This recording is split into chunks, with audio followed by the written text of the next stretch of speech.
Bonjour à tous, je suis Kevin Gall, ministère prophétique. Alors nous sommes le 17 juin 2017 et aujourd'hui j'avais à cœur, et ça fait même plusieurs jours que j'ai à cœur de vous faire cette vidéo sur le thème des commérages, des médisances, des calomnies et de la diffamation. Pourquoi? Tout simplement parce que ce sont des péchés de la langue qui sont extrêmement répandus aujourd'hui, notamment dans l'Église, et par l'intermédiaire d'Internet, mais pas seulement. Les apôtres nous ont exhortés à plusieurs reprises à faire très attention à notre langue, à ce qui sort de notre bouche, quand on parle de quelqu'un, de n'importe qui. Et j'aimerais vous conduire, à travers la parole de Dieu, à vous faire comprendre tout simplement ce que Dieu appelle la médisance, la calomnie, quels sont les versets qui nous sont donnés pour nous avertir. Et également, j'aimerais vous amener à faire la différence entre pratiquer ces péchés-là, qui viennent du diable, et faire un travail de libération, d'avertissement prophétique par le discernement, en dénonçant des œuvres ténébreuses et en avertissant concernant des personnes qui feraient mal dans l'Église, notamment en donnant de fausses doctrines et les exposer publiquement. Donc parce que il y a beaucoup de chrétiens qui ne font pas la différence entre ces péchés-là qui viennent du diable et l'œuvre de Dieu quand on parle des autres. Voyez ? Donc là, c'est important, je pense, de clarifier, et je crois bien que le Saint-Esprit me met à cœur ces choses-là, parce que beaucoup de chrétiens tombent dans le piège du diable. Alors, la médisance, c'est le fait de rapporter quelque chose de vrai, d'accord ? Tandis que la calomnie et la diffamation s'appliquent à rapporter des choses ou des événements qui, en vérité, sont faux. Dire du mal de quelqu'un, soit par la méchanceté, soit par légèreté, mais en pensant dire vrai, malheureusement, quand c'est faux, c'est de la calomnie. Maintenant, quand il s'agit de dire du mal de quelqu'un par méchanceté ou par légèreté, en pensant dire vrai et que c'est vrai, c'est de la médisance. Alors c'est quoi la différence entre ces choses? La calomnie, c'est le fait de répondre tout simplement des mensonges sur quelqu'un. La calomnie et la diffamation, c'est le fait de salir la réputation de quelqu'un en prétextant ou en utilisant des mensonges inventés de toutes pièces pour détruire la réputation de quelqu'un ou pour tout simplement empêcher que cette personne puisse croître ou continuer de faire son œuvre, etc. Concernant par exemple les œuvres de Dieu, Satan, lui, ce qu'il fait, c'est qu'il calomnie et il diffame énormément beaucoup de serviteurs de Dieu qui sont vrais, qui ont véritablement été appelés par le Seigneur, qui sont nés de nouveau, qui ont reçu un ministère, etc. Et Satan, ce qu'il va faire, comme j'arrête pas de le répéter en ce moment dans mes vidéos, il va pousser les mal affermis et aussi les nouveaux convertis à blasphémer contre Dieu et à dénoncer des serviteurs de Dieu comme soi-disant étant des faux serviteurs, en étant soi-disant des sorciers, etc. Alors qu'en vérité, ce sont d'authentiques chrétiens qui font bien ou qui peuvent mal faire. Mais jamais de la vie, ça nous donne la permission devant Dieu de les calomnier, de les diffamer, de les rabaisser, de les humilier d'une manière vraiment sale, honteuse et démoniaques en les diabolisant alors qu'ils sont véritablement de Dieu. Donc ça correspond aussi au fait de faire circuler des rumeurs qui sont blessantes sur quelqu'un, parler mal de quelqu'un derrière son dos, c'est la même chose, dévoiler publiquement des secrets aussi, la Bible condamne ça, des confidences, des vérités qui sont parfois honteuses. Vous avez des personnes par exemple qui se sont confiées à des serviteurs de Dieu, par rapport à leurs péchés qu'ils ont commis, etc. Si on crie sur les toits les péchés qu'ils ont commis alors qu'ils se sont repentis et que Dieu les a pardonnés, faire ce genre d'œuvre, c'est criminel, bien évidemment. le fait de dévoiler volontairement des erreurs qui ont été commises, si vous voulez, pour nuire à la réputation de quelqu'un, quand c'est vraiment fait pour détruire la personne et non pour la sauver, comme j'ai pu le faire exactement comme la vidéo d'hier par exemple, où j'explique qu'un certain Sébastien prêche des mensonges publiquement, et que ça forcément ça salit la parole de Dieu, ça ne va pas dans les intérêts de Christ, et malheureusement c'est du domaine du mensonge et du danger. Et quand en privé on a du mal à discuter avec les gens, et qu'en plus on se fait rembarrer d'une manière diabolique, à se faire accuser de prophète de Baal, alors qu'on dit la vérité, on est là pour le sauver, dans un esprit d'amour, par la justice et la vérité, malheureusement, on est obligé de faire des vidéos pour alerter publiquement et dire attention à cette personne. Ça fait partie de l'amour, ça fait partie de l'œuvre de Dieu, ça fait partie de la justice et de la vérité. Ce qui n'a rien à voir avec la calomnie et la diffamation, ou encore la médisance. Et de toute façon, je vais vous montrer un exemple tout à l'heure pour vous faire comprendre la différence entre ces choses. Le fait d'accuser, de trahir, de salir, de détruire publiquement la confiance, l'honneur ou la réputation de quelqu'un, vous voyez, quand c'est en rapport avec ce que cette personne a pu faire dans le passé, si c'est pour l'exposer, pour simplement la détruire, ça, c'est pas bon. Ça s'appelle avoir une langue de vipère, ce genre de choses. Satan fait ça. Faut différencier le fait de vraiment apporter la lumière avec le discernement et dire attention à ceci, cela, et le fait d'avoir une langue de vipère, d'attaquer, d'accuser, de baver, de débiner, de dénigrer, de rabaisser, de diffamer, de discréditer, de médire, de mentir, de salir, de souiller, de traîner, bref, d'humilier à la manière dont fait le diable, qui s'appelle lui-même l'accusateur. L'accusateur. Parce que beaucoup de chrétiens n'ont pas le discernement, et par contre, par exemple, ils vont dire d'un ministère prophétique, ah lui il a un ministère de dénonciation, il a un ministère d'accusateur, c'est Satan qui accuse, ce n'est jamais Jésus-Christ. Alors qu'on voit dans la Bible tous les prophètes de Dieu, même les apôtres, qui se mettaient, souvent d'ailleurs, à dire attention à cette personne, elle a blasphémé, etc., etc. Ne suivez pas cette personne parce qu'elle donne de fausses doctrines, des doctrines pernicieuses, des doctrines de démons, etc., etc. Donc il faut faire la différence. La question qu'il faut se poser, c'est qui est-ce qu'on sert quand on pratique la langue? C'est ça qu'il faut savoir. Dans quel intérêt ça va? Est-ce que ça va dans les intérêts de Dieu? Est-ce que ça va dans les intérêts du diable? C'est ça qu'il faut comprendre. Est-ce que ça va dans le fait d'édifier et de sauver? Ou est-ce que ça va dans le fait de rabaisser pour détruire? Et c'est ça qu'il faut comprendre. Et ça, malheureusement, il y a beaucoup de mal-affermis qui ne font pas la différence et qui pêchent contre Dieu et qui ne savent pas où est-ce qu'ils vont aller. Donc maintenant, j'aimerais vous parler par rapport à des versets bibliques qui sont clairs pour vous faire comprendre ce que Dieu dit concernant ces péchés de médisance, de calomnie, de diffamation, etc., etc. Le psaume 15, verset 1. Ô Éternel, qui séjournera dans ta tente, qui demeurera sur ta montagne sainte? Celui qui marche dans l'intégrité, qui pratique la justice et qui dit la vérité selon son cœur. Il ne calomnie point avec sa langue, il ne fait point de mal à son semblable, et il ne jette point l'opprobre sur son prochain. Psaume 101, verset 5. Celui qui calomnie en secret son prochain, je l'anéantirai. Proverbe 10, 18. Celui qui dissimule la haine a des lèvres menteuses, et celui qui répand la calomnie est un insensé. Proverbe 11, verset 13. Celui qui répand la calomnie dévoile les secrets, mais celui qui a l'esprit fidèle les garde. Proverbe 17, verset 9. Celui qui couvre une faute cherche l'amour, et celui qui la rappelle dans ses discours divise les amis. Alors regarde, lui il a fait ça, regarde, je me souviens, il y a 15 ans, il y a 10 ans, il y a 50 ans, il a fait ça, donc c'est un faux serviteur de Dieu. Proverbe 20, 19. Celui qui répand la calomnie dévoile les secrets, ne te mêle pas avec celui qui ouvre ses lèvres.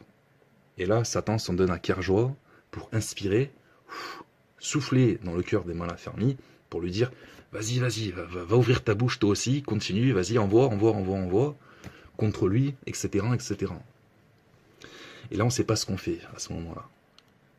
On ne sait pas quel préjudice ça nous porte de mêler notre langue avec celui qui ouvre de grandes lèvres pour dévoiler des secrets, mentir, salir, calomnier, diffamer une personne. Proverbe 30, verset 10. Ne calomnie pas un serviteur auprès de son maître, de peur qu'il ne te maudisse et que tu ne te rendes coupable. Donc la calomnie, c'est le fait de répandre des faussetés sur quelqu'un. Il faut le savoir. Éphésiens chapitre 4, verset 31. Que toute amertume, toute animosité, toute colère, toute clameur, toute calomnie et toute espèce de méchanceté disparaissent du milieu de vous.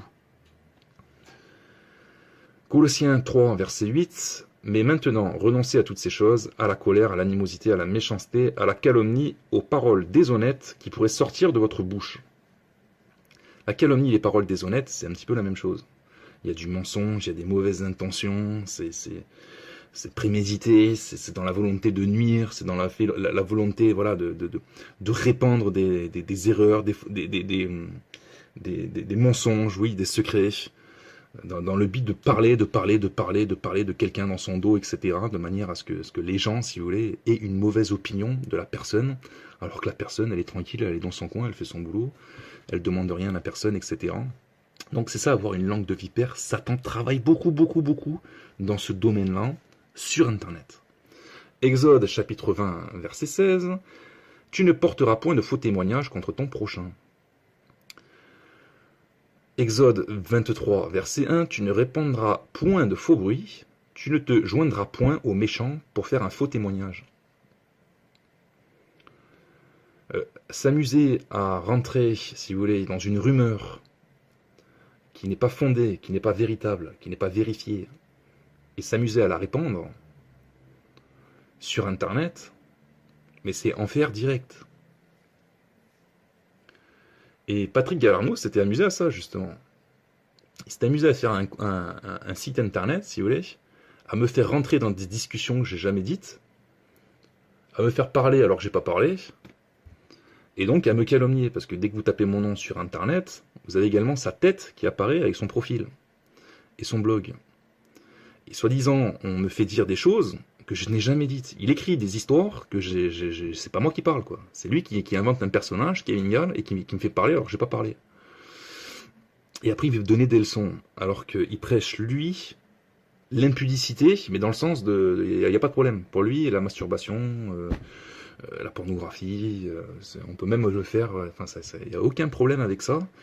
Bref, ça c'est juste un exemple, mais bien évidemment, il y en a d'autres. Le fait d'avoir un songe, d'expliquer le songe à la multitude concernant le fait que les chrétiens se font assassiner, et que le sang entre dans l'église pour monter jusqu'à mes genoux et à mes hanches, ça c'est un songe qui vient de Dieu. Bon, dire que c'est une inspiration qui est du diable et qu'il faut arrêter de prophétiser par les démons, etc., comme le fait également d'annoncer un enlèvement de l'Église après l'Antéchrist et la Grande Tribulation, ça, ce n'est pas l'œuvre du diable, ce n'est pas une inspiration démoniaque, ça vient de Dieu. Vous voyez ? Mais à partir du moment où après, derrière, on fait des vidéos comme fait le diable, par intermédiaire des insensés, pour dire « Ah ben voilà, il a dit ça, il a dit ça, il a dit ça », c'est inspiré par les démons. Non, c'est comme expliquer des songes comme Hillary Clinton, etc., que beaucoup l'ont vu à la présidence, ou comme Marine Le Pen. Et en fait, ça concernait le vote populaire. Quand ça a été précisé par ceux qui ont annoncé ce genre de songe, je veux dire, il faut faire très attention après à ce qu'on dit, et c'est pour ça qu'il faut avoir une certaine retenue. Parce qu'il y a des songes qu'on ne comprend pas forcément, mais qui viennent de Dieu. C'est dans l'interprétation, après... qu'il faut avoir la clairvoyance. C'est pas forcément évident. Même Daniel, il a mis 21 jours pour essayer de comprendre son songe, la vision qu'il avait reçue du Seigneur. Il a fallu qu'un ange descende après ces 21 jours de jeûne et prière pour lui interpréter le songe qu'il avait vu. Mais le songe, à la base, il vient de Dieu. Donc dire « Ah ben lui, il a des visions qui viennent des démons », c'est faux. Vaut mieux prier pour lui, de manière à ce qu'il puisse donner correctement l'interprétation. Ça, c'est plus sage. Et faire des vidéos après contre la personne pour dire « Ah, c'est un faux prophète, il est inspiré par les démons ». Et comme je vais vous le montrer tout à l'heure, soi-disant, cette personne, c'est un comédien, il fait de la comédie, alors que pas du tout, il sert véritablement un Seigneur d'une manière fidèle, intègre, et il fait ce qu'il peut, tout simplement. Je veux dire, ça fait partie des calomnies, ça fait partie de la diffamation, ça fait partie des choses honteuses que Dieu voit et que Dieu condamnera. Matthieu 15, 19. C'est du cœur que viennent les mauvaises pensées, les adultères, les débauches, les faux témoignages, les calomnies. Matthieu 1, verset 19. Joseph, son époux, qui était un homme de bien et qui ne voulait pas la diffamer, concernant Marie, qui était tombée enceinte par la vertu du Saint-Esprit, lui, il pensait que tout simplement Marie était infidèle, qu'elle avait commis une infidélité, donc, et qu'elle est allée voir un autre homme et qu'elle est tombée enceinte par son infidélité. Il a fallu qu'un ange du Seigneur descende pour lui expliquer que l'enfant qu'elle avait, c'était le Seigneur. Et qu'il fallait qu'il se calme, etc. Et qu'il ne fallait pas qu'il rompe avec elle. Se proposa de rompre secrètement avec elle. 2 Corinthiens chapitre 12, verset 20. Car je crains de ne pas vous trouver à mon arrivée tel que je voudrais, et d'être moi-même trouvé par vous tel que vous ne voudriez pas. Je crains de trouver des querelles, de la jalousie, des animosités, des cabales, des médisances, des calomnies, de l'orgueil, des troubles. Alors ça, sur Internet, ça y va. Les réseaux, ça y va, ça y va, ça y va. En inbox, c'est-à-dire en message privé, blablabla, les femmes, blablabla, les hommes aussi. Mais je vais vous montrer après un exemple qui est vraiment frappant, que Dieu m'a envoyé par l'intermédiaire d'un jeune converti. Et c'est pas pour rien si je fais cette vidéo, c'est parce que je pense que la coupe est pleine aussi. Tite, chapitre 3, versets 1 à 2. Rappelle-leur, 3 petits points, de ne médire de personne. Il faut médire de personne. La médisance. Médire de personne. Ce qui n'a rien à voir avec le fait, je le répète, de dénoncer des hérésies, des erreurs doctrinales, des faux enseignements, des enseignants qui dérivent et qui ne veulent pas se repentir en privé et qui sont influents. Et ça, même quand on fait ça, s'il y en a qui cherchent à reprendre des serviteurs de Dieu qui ont véritablement un ministère, etc., mais qui dérivent, je veux dire, il faut faire très attention aussi de comment vous le faites, de ce que vous dites, etc. Parce que si dans le fond, c'est pas bon, et si dans la forme, vous allez trop loin en disant c'est un sorcier, il a des démons, patati patata, alors que c'est un véritable enfant de Dieu, mais qui peut dériver aussi, ça va se retourner contre vous. C'est ce que j'arrête pas de dire. En ce moment, je le répète, Jacques 4, verset 11. Ne parlez point mal les uns des autres, frères. À moins que ce soit des loups, bien évidemment. Mais le contexte aussi de loup, il faut faire très attention aussi. Parce que il y a une différence entre un loup qui véritablement prend l'argent des enfants de Dieu pour ses propres poches, et qui, avec cet argent, va s'enrichir lui-même personnellement, et qui, en vérité, ne connaît pas le Seigneur, ne craint pas Dieu, etc. Et puis il arrive à séduire les cœurs des simples et tout. Et le fait de servir le Seigneur, de faire circuler une corbeille, d'accord, de reprendre l'argent et de le réinvestir dans l'œuvre de Dieu. Et aussi une autre différence, c'est que le fait que le pasteur, qui est à temps plein, la Bible est claire sur les évêques et les anciens, etc., ceux qui accomplissent un ministère d'enseignant, d'évêque, de pasteur, de gouvernant d'une église, à temps plein, il faut les soutenir spirituellement par la prière, matériellement dans leurs besoins, et aussi financièrement par rapport à leurs besoins également. Mais il ne faut pas non plus également que cet évêque, ce pasteur, qui est établi à plein temps, eh bien, se conforte, si vous voulez, et soit un profiteur. Parce que s'il profite, il n'est pas à l'image de Christ, il n'est pas à l'image de l'apôtre Paul, qui lui ne cherchait pas à profiter, et qui préférait même travailler de ses propres mains, plutôt que d'être aidé par les uns et les autres, et d'en profiter.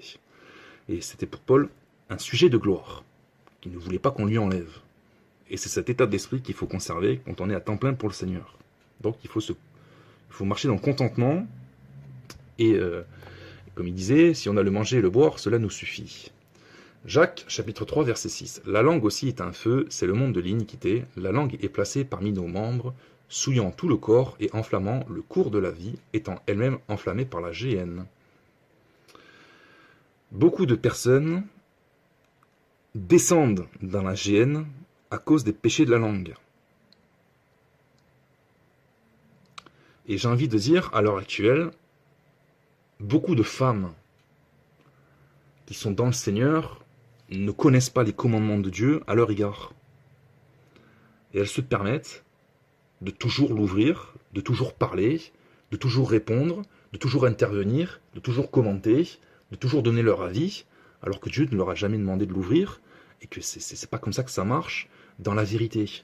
Qu'on soit en 2017, c'est une chose, vous voyez, qui est très dangereuse, dans le sens où maintenant, cette génération, cette époque, si vous voulez, vous avez égalité de l'homme et de la femme, et beaucoup de personnes, surtout quand on vient dans le monde, pensent que la femme, elle a autant d'autorité que l'homme, et qu'elle doit se permettre, comme ça, de prendre autorité sur l'homme, d'intervenir comme ça, etc., surtout dans l'Église. Et c'est pas du tout ce que la parole de Dieu a enseigné, et c'était pas du tout comme ça à l'époque du Seigneur déjà, et même avant, dans le judaïsme. Les femmes qui étaient pieuses, qui étaient des femmes de Dieu, des servantes de Dieu qui craignaient Dieu, c'était des femmes qui étaient humbles, qui étaient modestes, c'est vrai, qui étaient discrètes, qui accomplissaient leurs tâches en toute discrétion, qui étaient des femmes qui étaient bonnes, c'est-à-dire remplies de bonté.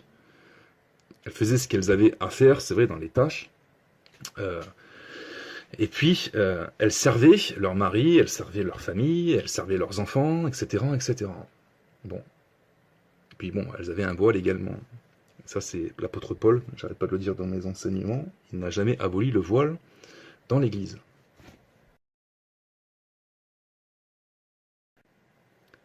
Mais maintenant, en 2017, et même avant, la femme, elle n'a plus du tout, si vous voulez, cette place, cette position, elle travaille, elle participe également au salaire, faire rentrer l'argent, si vous voulez, dans le foyer, et puis, surtout, elle donne son mot. Donc, elle donne son mot, c'est très bien, elle peut très bien aussi dire ce qu'elle a à dire, etc. C'est pas ça, elle donne son mot, mais d'une manière, si vous voulez, qui est un peu trop négligée, d'une manière légère, d'une manière autoritaire, concernant l'homme. Et ça, on retrouve ça aussi contre les hommes de Dieu. Il suffit d'aller sur Facebook, dès que vous dites quelque chose, il y aura toujours une femme qui, dans les 2 minutes, une fois que vous avez publié quelque chose, qui va venir pour contredire ce que vous dites, quoi. Qui va venir pour prendre autorité, donner son avis, expliquer des choses, etc. Alors que, enfin, je veux dire, on ne vous demande pas votre avis, quoi. Il y a des exhortations qui sont données directement par le Saint-Esprit. Elles veulent faire des débats, quoi, ou donner leur avis. Mais il n'y a personne qui vous demande de faire des débats ou de donner votre avis sur des exhortations claires du Saint-Esprit, quoi, sur des paroles inspirées de Dieu, quoi. Ça n'existe pas, ça, dans le peuple de Dieu, dans l'histoire du peuple de Dieu. Ou alors c'était les rebelles qui faisaient ça, les infidèles, les contradicteurs, ceux qui avaient des esprits de dispute, ceux qui étaient querelleurs, etc. Oui. Mais il faut faire très attention quand on intervient à ce qu'on dit. Parce que pas plus tard qu'hier, on était en train d'expliquer quelque chose, et il y a une personne qui est arrivée, elle comprenait pas la source de la discussion, et elle est intervenue, elle a simplement vu une parole d'exhortation un petit peu ferme. Alors elle est intervenue, elle a commencé à dire il manque d'amour, alors qu'elle était au courant de rien de l'histoire à la base. Et puis ça allait plus loin, et puis elle a fini par blasphémer et à dire qu'on était un gourou, que j'étais un gourou, et que ceux qui me suivaient, c'était tout simplement des acolytes, pas des acolytes, vous savez, des élèves de sorciers, quoi. Enfin bon, bref, elle est allée trop loin, alors qu'elle savait rien à la base. Et si elle s'était tue, et si elle avait pris le temps de chercher à comprendre à la limite, ou simplement de poser des questions, elle s'en serait sortie. Mais ces paroles ont été trop loin, et c'est monté dans les oreilles de Dieu. Parce que tout ce qu'on dit, ça monte. Tout ce qu'on dit, ça a un impact dans le spirituel, bien évidemment. Et puisque le Seigneur aussi a dit qu'il jugera toutes les paroles qui sont vaines. Il a parlé ça concernant les blasphèmes. Voilà. Et puis les esprits contradicteurs, c'est quand on fait des enseignements, il y aura toujours quelqu'un qui va venir. On sait aussi que le diable est derrière. Il y a les esprits contradicteurs, les esprits rebelles. On sait que les démons aussi sont derrière, pour contredire, etc. Pour pousser les hommes de Dieu au découragement, à la fatigue, à la lassitude, etc., à souffler et tout. Mais tout ça, c'est expliqué dans la parole de Dieu. On le sait. C'est pour ça qu'on est averti aussi sur ces choses. Mais les péchés de la langue, c'est quand même énorme. Et ce que je voulais finir par vous dire, c'est que hier soir, j'allais me coucher, et j'ai reçu un message d'un nouveau converti qui était tout tremblant, qui n'arrivait pas à dormir, et qui est venu vers moi en me demandant pardon. Pardon. Alors je lui dis, mais qu'est-ce qui t'arrive? Pourquoi tu veux me demander pardon? Bonsoir Kevin, voilà, je viens en tremblant, car j'ai dit Amen à une femme qui t'avait pris pour un faux prophète, toi et Tibé Joshua. Voilà, je te demande pardon à toi et à Tibé Joshua et à Dieu. Pour avoir dit Amen, je reconnais mon erreur devant Dieu, voilà, je t'envoie des screens si je peux me permettre. Donc il a fait des captures d'écran, et il m'a montré la discussion qu'il avait eue avec cette femme, qui s'appelle, là faut la dénoncer elle aussi, hein, Fanfan BSP. Alors, moi ce qui m'amuse aussi, c'est sur internet, c'est les gens qui prennent des pseudonymes. C'est jamais leur nom et leur prénom, quoi. On dirait qu'ils n'ont pas de courage de s'afficher, et Satan fait ça, lui. Et ce qu'il fait aussi très souvent, c'est qu'il prend des pseudonymes, des pseudos chrétiens, pour bien attirer le maximum de personnes à la lumière, si vous voulez, mais qui est fausse, parce qu'en vérité, le fond est mauvais. Exactement comme les comptes YouTube, Jésus-Christ est amour, Yeshua, je sais pas quoi, patati patata, si vous voulez. Alors tout le monde va se dire, ah, c'est chrétien, ils vont aller là-dedans, ils vont gober les mensonges du diable, et c'est parti le blasphème. Et alors, donc, cette sœur qui n'est pas une sœur, en vérité, et que j'avais déjà chassée du milieu de nous, je sais plus exactement il y a combien de temps, se mit comme ça, dans mon dos, à parler de moi, à ce nouveau converti, et à mal parler de moi, et du prophète Tibé Joshua. Bon, d'ailleurs, elle ne sait pas vraiment, parce qu'elle dit qu'il est congolais, il n'est pas congolais, il est du Nigeria, déjà, premièrement, donc en plus, elle ment, et elle ne sait pas, elle est ignorante. Donc, grosso modo, elle nous fait comprendre aux nouveaux convertis qu'il faut suivre Jésus seul et ne pas s'attacher ni apparemment à soutenir ou aimer des ministères établis par Dieu, parce qu'il y a un seul berger, c'est Jésus, quoi. Et il faut se confier en un seul Jésus. Bon. Et grosso modo, elle lui dit, il faut que tu aies du discernement, comme ça tu verras que Tibé Joshua, c'est un faux prophète et un comédien. Comme ça, elle lui dit. Voilà. Donc elle dit comme ça, pour te dire mon frère, que Dieu te donne l'esprit de discernement afin de ne pas suivre quelqu'un chrétien qui suit un faux prophète. Donc elle parle de moi. Et elle dit un comédien. Donc je suis pas en train de suivre moi Tibé Joshua, parce qu'elle va plus loin. Elle dit que pour moi Tibé Joshua est une icône. C'est pas une icône, c'est un serviteur de Dieu. Moi, contrairement à toi, j'ai du discernement. Je sais qui a été établi. Et je sais qui est une autorité, et je sais par qui le Saint-Esprit passe pour chasser les démons, guérir des malades. Un faux prophète, un comédien, tu dis. Alors je laisse sur la définition de comédien, parce que on a dit que Jésus allait juger toutes les paroles qui sont vaines. Un comédien, c'est un acteur, c'est quelqu'un qui fait de la comédie. C'est grosso modo, c'est quelqu'un qui prend les allures d'un personnage, si vous voulez, qui simule quoi. Qui ne fait pas la vérité, ce n'est pas lui-même, etc. Il prend les attitudes, les apparences, l'identité de quelqu'un d'autre. Et la comédie, c'est dans le registre de l'humour. Donc pour elle, Tibé Joshua est dans le registre de l'humour, il fait de la comédie, grosso modo il fait le guignol, c'est pas du tout un serviteur de Dieu, il prêche pas Christ, véritablement, et puis il guérit pas les malades, et il chasse pas les démons non plus, il fait de la comédie. Et d'ailleurs, elle le dit très bien dans la suite de son message adressé à ce nouveau converti. Elle dit que apparemment, elle aurait vu une vidéo de Tibé Joshua faisant une délivrance. Elle parle de grosse mise en scène d'une soi-disant délivrance d'une femme soi-disant possédée par un esprit masculin, etc. On n'a jamais vu un pasteur, etc. Elle a claqué des... Donc, lui, il est nouveau converti, si vous voulez, il débarque à peine dans le royaume de Dieu. Dieu l'a fait sortir du monde pour le faire rentrer dans l'église. Christ est mort pour lui. Et elle arrive derrière. Elle commence déjà à avoir ce qu'on appelle une langue de vipère, à semer de la médisance, de la calomnie, de la diffamation, etc. Et lui, comme il est nouveau converti, qui ne sait pas, il fait simplement poser des questions. Il a fini par dire Amen. D'accord.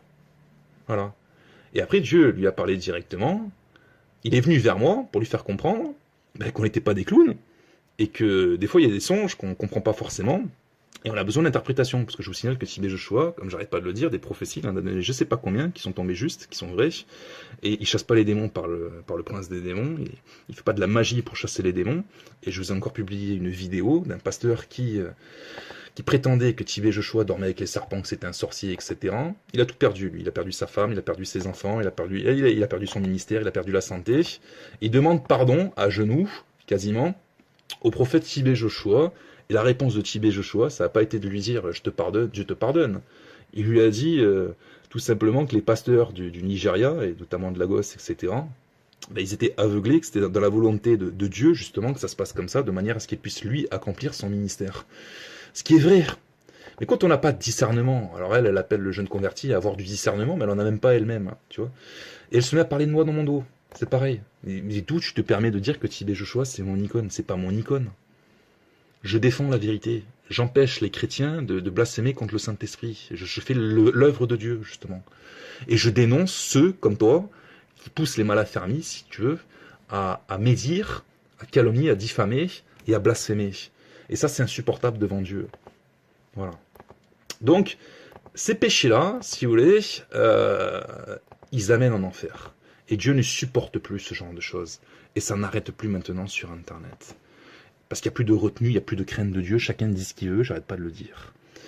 Donc, il ne faut pas qu'il en soit ainsi, d'accord? Il faut faire très attention à ce qu'on dit, parce que lui c'est un sorcier, lui c'est un faux, lui c'est un comédien, lui c'est un acteur, lui c'est un ceci, lui c'est un cela. Je veux dire, les anges, ils notent. Ça note, ça note, ça note. Dès que le mot il est lâché, il y a un impact spirituel. Il se passe quelque chose. Et qu'est-ce qui se passe en général? Dieu enferme dans la désobéissance. Dieu enferme dans l'égarement. Dieu enferme dans le... Celui qui pêche dans la médisance et la calomnie, il est esclave de la médisance et de la calomnie. C'est-à-dire qu'il ne va plus s'arrêter. Blablabla. Comme Jésus-Christ est amour, comme Sylvie Motte maintenant, comme... Ce qui n'a rien à voir avec un ministère prophétique qui, lui, va cibler dans le discernement, dans la justice, dans la vérité, pour dire, attention, le diable passe par là, c'est une fausse doctrine, c'est une manipulation, c'est une usurpation, etc. C'est pour ça que je vous dis, c'est pas donné à tout le monde. C'est pas donné à tout le monde d'avoir un travail de ministère de défense, si vous voulez, c'est-à-dire de repérage, de sentinelle, et de dire attention à ça, à ci, à ça, patati, patata, parce que c'est vite fait de condamner quelque chose qui vient de Dieu, si vous voulez, d'aller trop loin dans le jugement, et de lancer ça sur la toile, publiquement, des calomnies, des médisances. Les gens, les malaffermis, les nouveaux convertis, les ignorants vont dire amen, et à ce moment-là, ils entrent également dans le péché. Satan réussit à s'infiltrer aussi dans leur cœur, et les esprits, ils entrent par là. Vous voyez? Et il y a beaucoup après de l'imitation, on ne comprend pas comment ça se fait que les gens ne sont pas délivrés, on ne comprend pas comment ça se fait qu'ils ne comprennent pas des doctrines aussi simples que ce que c'est écrit. Vous voyez, tout simplement parce qu'ils ont commencé à pécher, et Dieu ne leur donne plus la connaissance. Donc comme a dit l'apôtre, ils tournent les pages de la Bible, sans parvenir à la connaissance. Ils étudient sans parvenir à la connaissance de la vérité. Ça se fait toujours dans un esprit de l'erreur, parce que ce péché-là a été commis sans repentance, sans confession et sans humiliation devant Dieu. Parce qu'il faut s'humilier devant Dieu pour sortir de ça. Vous voyez, il y en a, ils sont vraiment malades. Ils ont une langue de vipère pour de bon. C'est-à-dire que spirituellement, Dieu vous montre, ils ont des esprits de serpent. Et après, ils demandent la prière. Ouais, je comprends pas mon foyer, je comprends pas, j'ai cauchemar, je comprends pas, j'ai ceci, je comprends pas, j'arrive pas, et puis ils tapent, ils vont trop loin dans les jugements, ils font pas 1% de ce que le serviteur de Dieu il fait pour Dieu, et ils parlent, ils sont sur Internet. Ils publient des choses sur Facebook, ils croient qu'ils appellent ça servir Dieu, alors qu'ils ont 3 contacts, ou 5 contacts, ou alors ils en ont 5000, mais dans les 5000, il y a du mensonge qui est véhiculé, il y a du n'importe quoi, c'est du n'importe quoi, médisance, calomnie, etc., etc. Arrêtez de parler dans le dos des gens, arrêtez de mal parler, arrêtez de révéler des secrets, arrêtez de vous amuser à dire des choses pour salir la réputation des gens sur les péchés anciens alors que Dieu les a pardonnés sur des choses comme ça. Arrêtez de mentir, de diffamer, de dire des mensonges, d'aller trop loin dans le jugement. Arrêtez. Il faut arrêter. Il faut arrêter. Si Dieu ne vous a pas appelé à l'ouvrir, fermez-la. Fermez-la. C'est mieux pour vous et même pour votre descendance. Parce que Dieu a promis de bénir les enfants sur plusieurs générations, à la condition, bien évidemment, qu'on était injuste. Et je vous l'ai expliqué. Psaume 15, verset 1. Ô Éternel, qui séjournera dans ta tente, qui demeure sur ta montagne sainte, celui qui marche dans l'intégrité, qui pratique la justice et qui dit la vérité selon son cœur, il ne calomnie point avec sa langue, il ne fait point de mal à son semblable, il ne jette point l'opprobre sur son prochain. Rien à voir avec le fait de dénoncer des hérésies, des orgueilleux, des ignorants, des aveugles, qui prêchent n'importe quoi en criant ces choses sur les toits, qui sont des mensonges qui conduisent à la perdition. Et là, il ne faut pas se planter non plus, parce que si vous dénoncez quelque chose qui est vrai, si vous appelez prophète de Baal quelqu'un qui vient vous dire la vérité pour vous sauver, c'est pareil. C'est pas bon. C'est pas bon. Donc, faire très très attention, il faut que la crainte de Dieu revienne.